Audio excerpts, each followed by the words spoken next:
São 7h33. A gente vai conversar agora com a direção do Hospital Regional São Paulo, porque recentemente a assessoria de imprensa do hospital emitiu uma nota sobre a superlotação nos atendimentos de emergência hospitalar.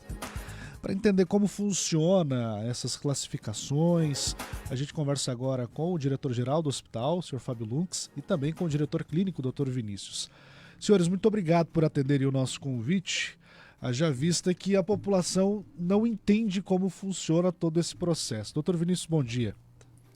Bom dia. Né? É um prazer mais uma vez estar aqui com o intuito de tentar esclarecer a população, né, sobre como funciona o nosso atendimento lá no setor de emergência. Diretor-geral Fábio Lunks, bom dia. Bom dia, Guilherme. Bom dia a todos os ouvintes da 101. É um prazer estar aqui nesse veículo de informação. Acho que é muito importante a gente levar a informação precisa e correta para a população e a gente está sempre à disposição para esclarecer esses pontos. Perfeito. Para a gente começar a conversa, é importante destacar como funciona essa classificação no atendimento. Porque o ouvinte, quando ele chega aqui, geralmente na segunda ou na terça, doutor, que são os dias, acredito eu, que também tem a maior demanda lá na emergência, o pessoal diz, eu fiquei tantas horas esperando, ninguém me falou nada.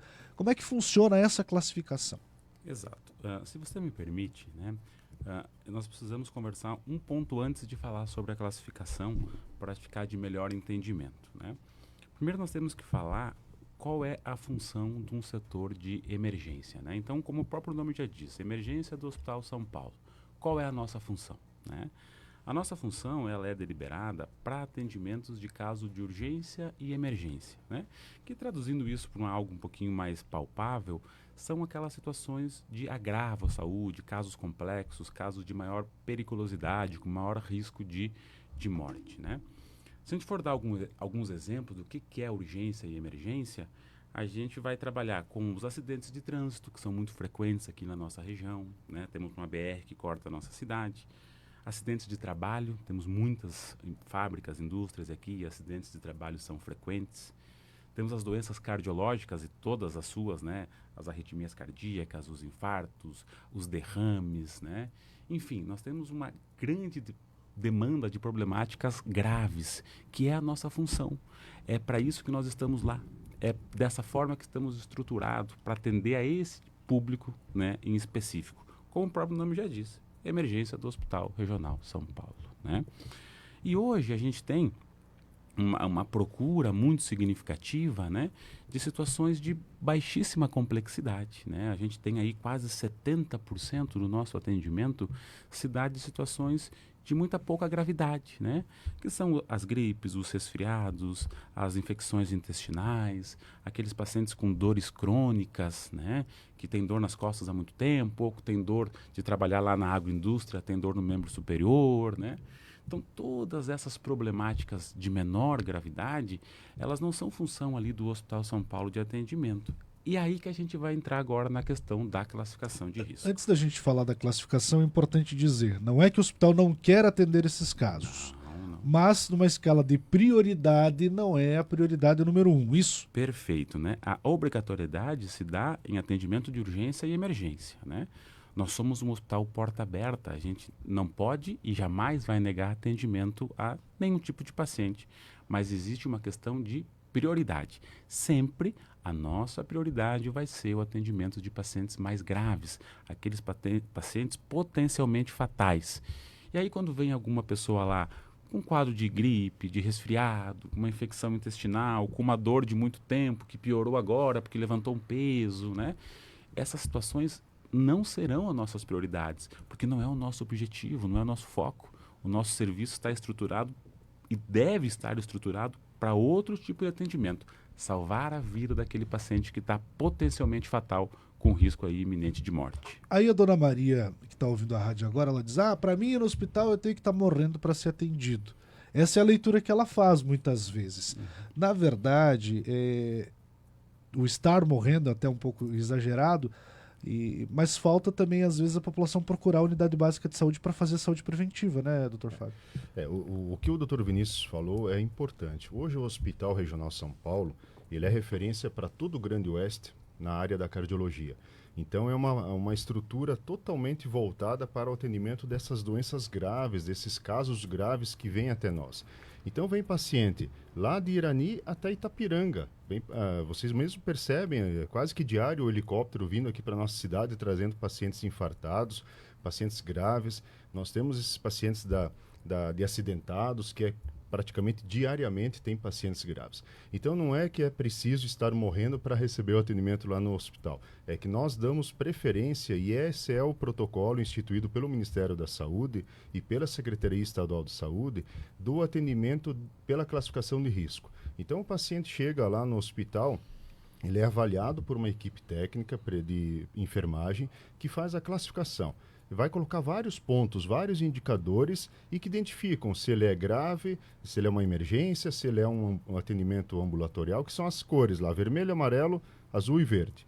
Verde e azul, né? Então, e aí se não tiverem tantos casos de urgência e emergência, que é quase raro isso acontecer, o atendimento de verde e azul vai ser mais rápido. Mas quando, principalmente durante o dia, que tem muitos pacientes graves que são encaminhados pelos outros municípios e vêm aqui da nossa região e da nossa cidade, esses casos de verde e azul eles vão sendo organizados para receberem um atendimento logo em seguida de atenderem esses casos de urgência e emergência. Então, há um protocolo, há uma organização. E mais um ponto importante, Guilherme. Nós temos 3 médicos diariamente lá no hospital na urgência e emergência. São 3 plantonistas e mais 10 especialidades médicas que ficam de retaguarda para esse profissional da urgência e emergência para atender. Porque justamente quando o paciente chega lá, que nós estamos falando aqui no intervalo, o tempo-resposta de atendimento de um caso grave, num paciente infartado, por exemplo, é fundamental para a solução do diagnóstico ou resolver o problema desse paciente. Então, se ele receber um atendimento o mais rápido possível, ele vai evitar de ter sequelas ou vir à morte.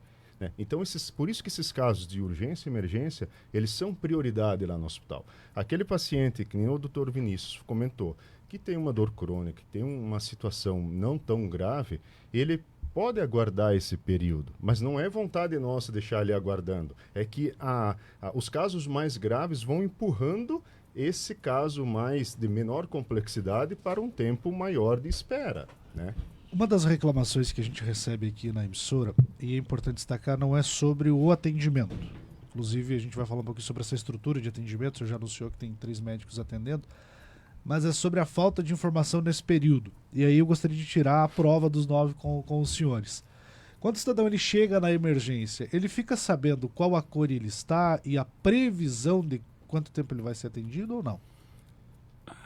Assim, ó, quando ele chega lá, ele logo é passado para a enfermeira que faz a classificação de risco, né?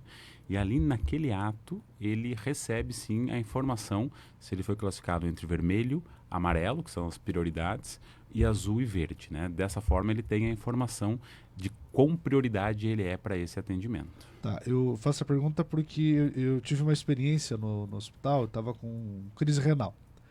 E eu cheguei lá, a moça da recepção fez o cadastro, atualizou os dados lá, me passou a fitinha e algumas pessoas não passaram pela enfermeira. E aí ficou na dúvida, o pessoal da recepção já tem essa função ou passa para aquela salinha do lado ali antes de entrar para o hospital de fato? Faz primeiro o registro. Primeiro de tudo, tu tem que fazer o registro lá com a nossa equipe de recepção. Em seguida, com o cadastro realizado, porque a enfermeira que vai fazer a triagem, ele precisa saber que você é o Guilherme, que você, né, tem as informações ali que possivelmente o histórico, se você já foi outras vezes no hospital, então já tem o histórico, ela faz toda essa avaliação. Verifica a temperatura, os sinais vitais, a gravidade, as queixas, né? Então ela faz todo um histórico. E tem esse um protocolo que vai classificando. Então classificou você como verde, por exemplo. Inclusive estava verde lá a tua ficha. E aí ficou verde. E aí em seguida vai pro profissional médico que ele lá no sistema ele tenha todos os atendimentos, os classificados que foram feitos. E aí ele vai verificar, não, ainda tem amarelo para ser atendido, ainda tem vermelho. O vermelho nem sempre, porque o vermelho é prioridade máxima, né? Mas tem amarelo, tem 2 amarelos antes dos 10 verdes lá que estão aguardando. Então Então, eles vão atender o amarelo. E o atendimento desses casos, principalmente de vermelho e amarelo, depois o Dr. Vinícius pode talvez reforçar, são atendimentos que não são rápidos. São atendimentos demorados, porque você está tratando com a vida do cidadão. Principalmente casos graves, aí precisa fazer exames, acompanhamento. Tem que, às vezes, o profissional, se nós tivermos 1 ou 2 pacientes vermelhos lá na emergência, o médico tem que ficar do lado desse paciente. Ele Nesse não caso, pode desloca os 3 médicos para fazer esse não, tipo de atendimento? Não, nós temos Não. uma organização que depois o Dr. Vinícius pode explicar melhor. Né? Se vocês me permitem, essa questão é muito importante, né? Porque às vezes é falado assim, mas será que tem tanto caso grave assim? E eu afirmo para vocês, eu estou há 12 anos ali todos os dias e tem muito caso grave, né? E esse ponto é importante. O paciente grave não é um paciente que você atende aí em 15 minutos, em 20 minutos. Você precisa atendê-lo, você precisa solicitar exames. Aí daqui a pouco, nesse período, ele instabiliza, você precisa reatendê-lo. Então, muitas vezes, pacientes vermelhos, pacientes amarelos, desses 3 médicos, um deles precisa ficar por às vezes horas, em cima somente de um paciente, para evitar que esse venha a falecer, né? Então, quando a gente tem aí 1, 2, 3 pacientes muito graves, os médicos estão deslocados para atendimento desses pacientes, né?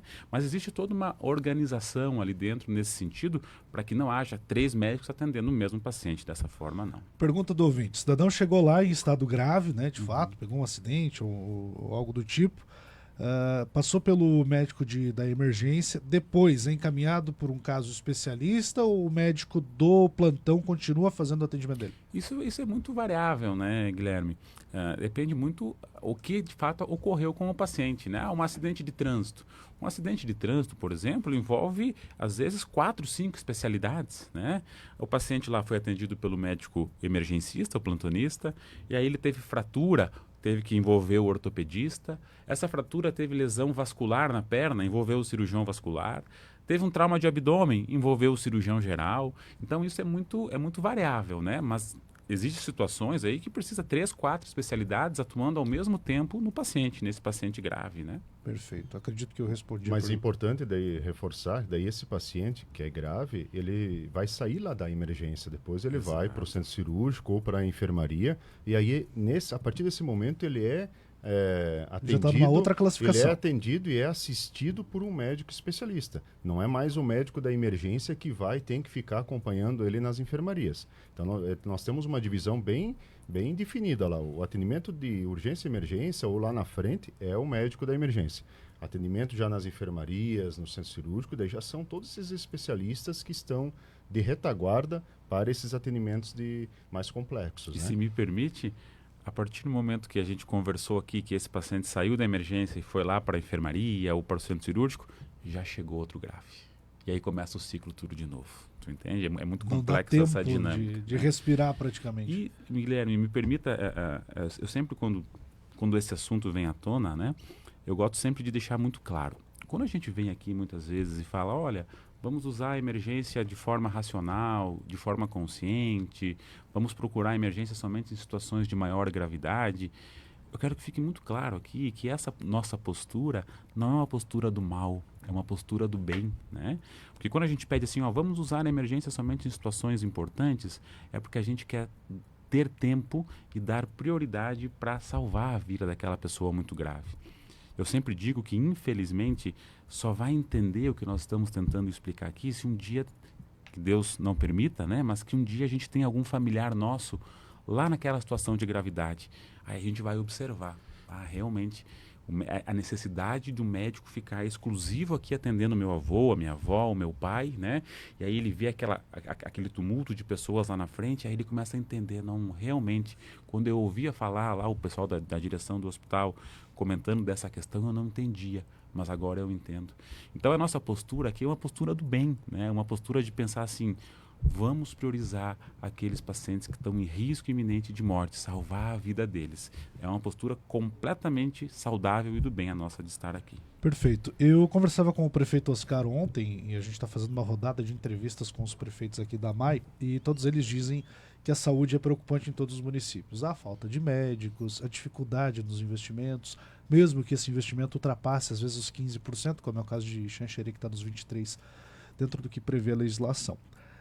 O hospital hoje, já falando sobre essa questão de atendimento, tem uma certa dificuldade em encontrar médicos ou hoje o quadro está completo, dá para poder respirar para manter os trabalhos dessa forma, Fábio? Hoje nós temos uma dificuldade que se agrava ainda mais quando se fala de especialista, nas especialidades médicas. Vamos dar um exemplo: obstetrícia, cardiologia, mesmo nós temos uma referência em cardiologia, né? Pediatria, tem algumas especialidades, cirurgia geral, tem algumas especialidades que acabam ficando restritas no mercado porque o profissional médico ele busca subespecialidades. Vamos pegar um exemplo, que nem da cirurgia geral.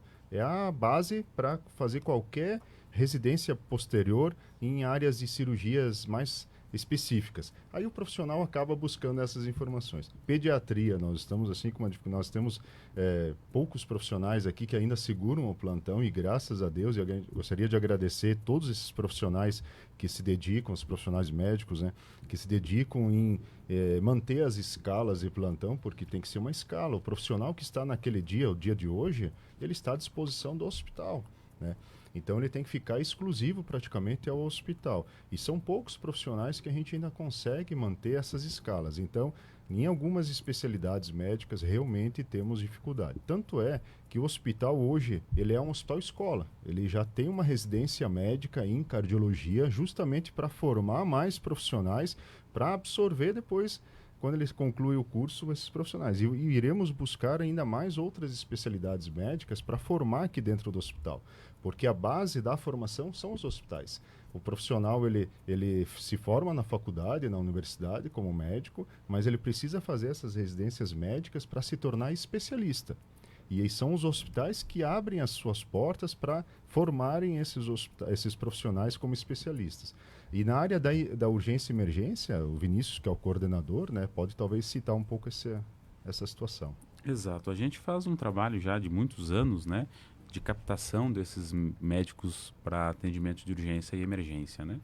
E hoje nós temos no mundo aí da medicina alguns pré-requisitos básicos para atendimento de urgência e emergência no sentido de formação, né?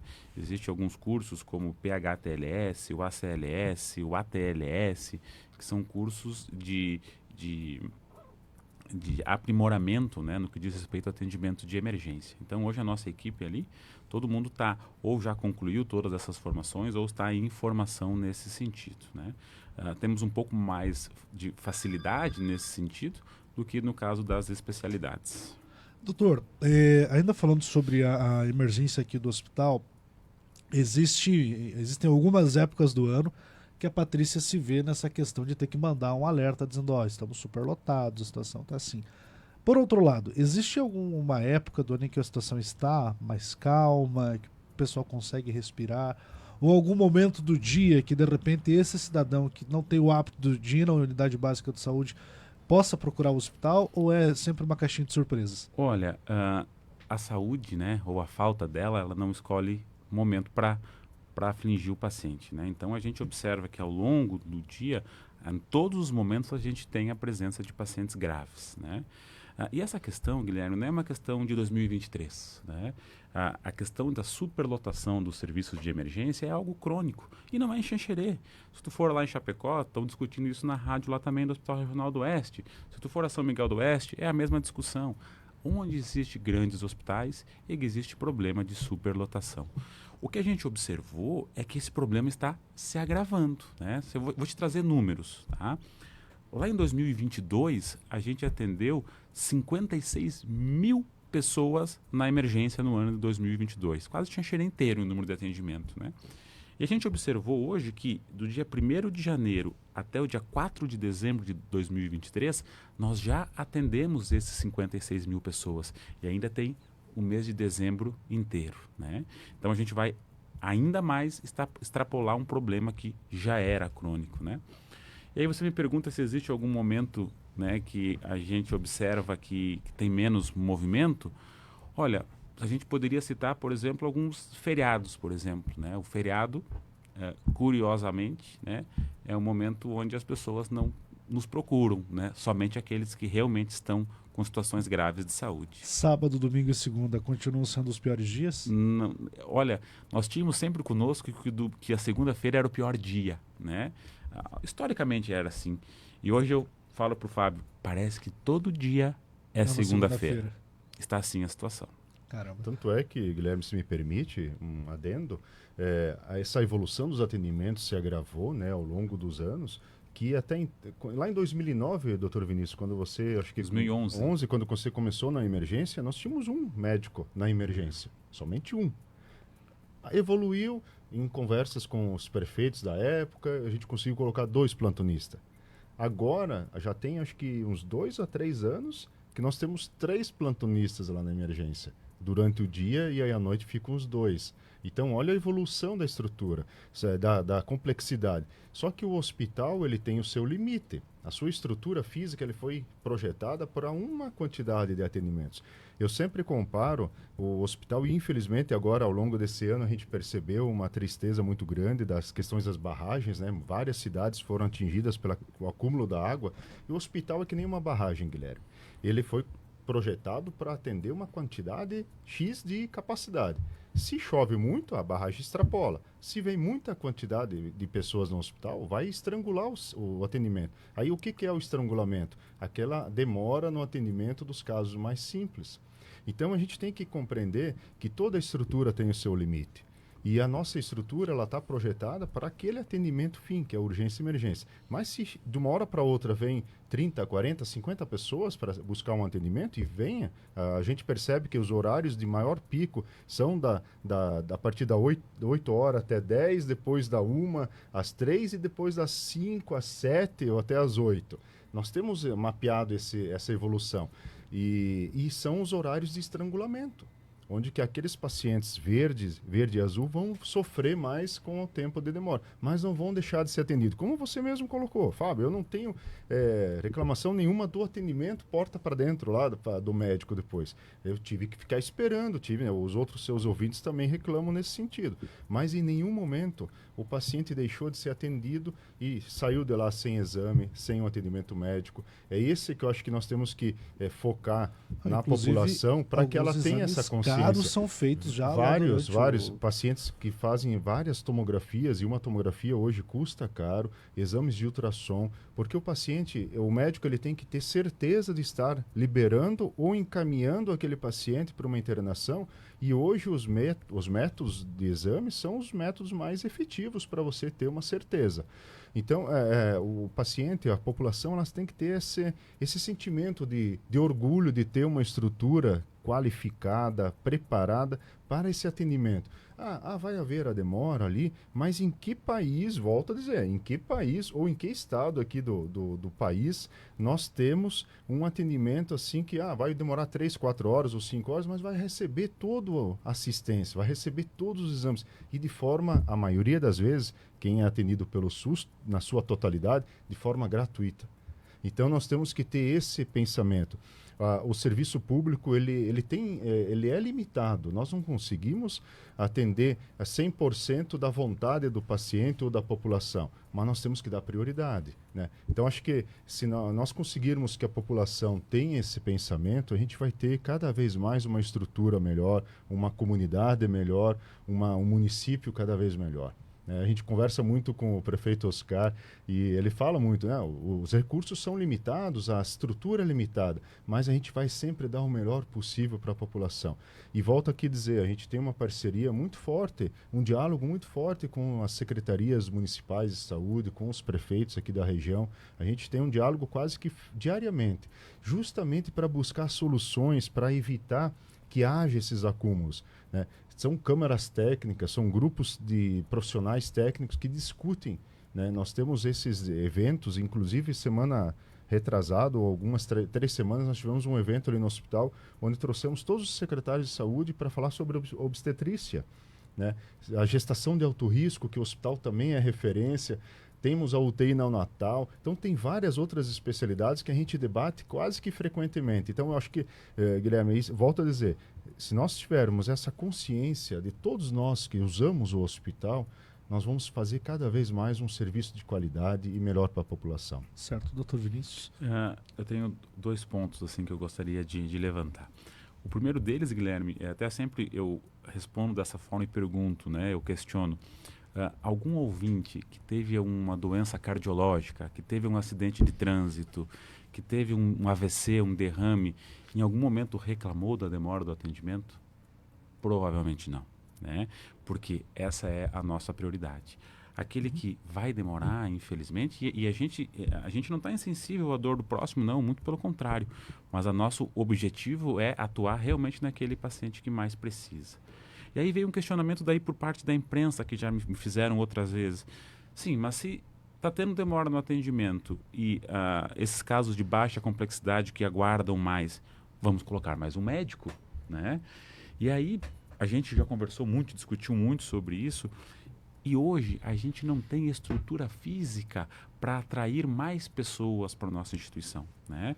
Se eu colocar mais um médico atendendo, ou mais 2, ou mais 3 médicos, eu vou atrair mais situações de menor gravidade. Porque os graves, eles não vão aumentar. Em tese, a ideia seria resolver o problema na outra ponta, que é o atendimento básico. Que é uma sangria em todos os municípios. Exato. Também. Não há como inventar uma roda em relação a isso. Exatamente. Mas aquela resposta rápida que vem, então coloca mais um médico, né? Isso a gente já tem muito claro e a gente estuda muito.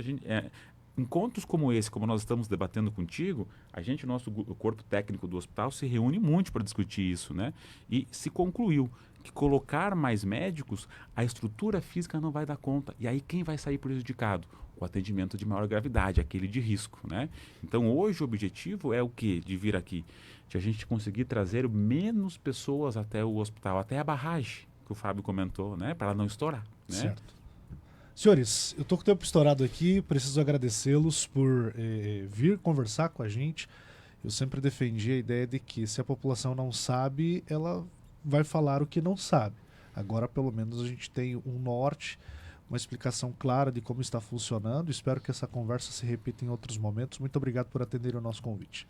Estamos à disposição. Acho que o veículo de informação, o rádio, ele é o que chega mais perto da população, né? Hoje todos estão ouvindo o rádio e tem a 101 como um veículo de seriedade, de importância aqui para o nosso município. Eu gostaria de então, Guilherme, agradecer aqui o apoio de todos vocês, da direção, e também parabenizar agora o nosso corpo técnico, nossos profissionais. São 600 colaboradores, são mais de 100 médicos que fazem parte do hospital, que atuam nessa estrutura gigante, que é um orgulho para todos nós. Eu resumo tudo isso numa única palavra: orgulho. É orgulho de fazer parte. O hospital vai fazer 50 anos ano que vem. Foi construído pela comunidade, a comunidade desde o início esteve presente. Então, o hospital hoje não tem dono, o hospital é da população. Então, é um orgulho para nós fazer parte dessa história, e eu gostaria aqui de desejar um Feliz Natal para todos os nossos colaboradores, todos os nossos médicos e para toda a nossa população aqui da região. E que 2024 seja um ano próspero, que a gente consiga cada vez mais oferecer um atendimento de qualidade, um atendimento especializado e um serviço de qualidade para a nossa população. Que essa é a nossa missão, a gente está lá mesmo a serviço da vida. Então eu gostaria de agradecer esse espaço para levar essas informações para a nossa população. Perfeito. Doutor Vinícius, muito obrigado, parabéns pelo trabalho. Muito obrigado, e eu me coloco sempre à disposição, né? Todas as vezes que tiverem situações que envolvem o setor de urgência e emergência do hospital, eu me coloco à disposição para esclarecimentos e vir até vocês aí dar um pouquinho dividir com vocês a minha experiência nesse sentido. Nós conversamos com a direção do Hospital Regional São Paulo, respondendo algumas dúvidas dos nossos ouvintes. Os microfones da 101 seguem à disposição para que você possa fazer os seus esclarecimentos. 8 horas, 2 minutos, junto com a gente, Ferragem Xanxerê e 4G Celulares aqui no Rádio Café.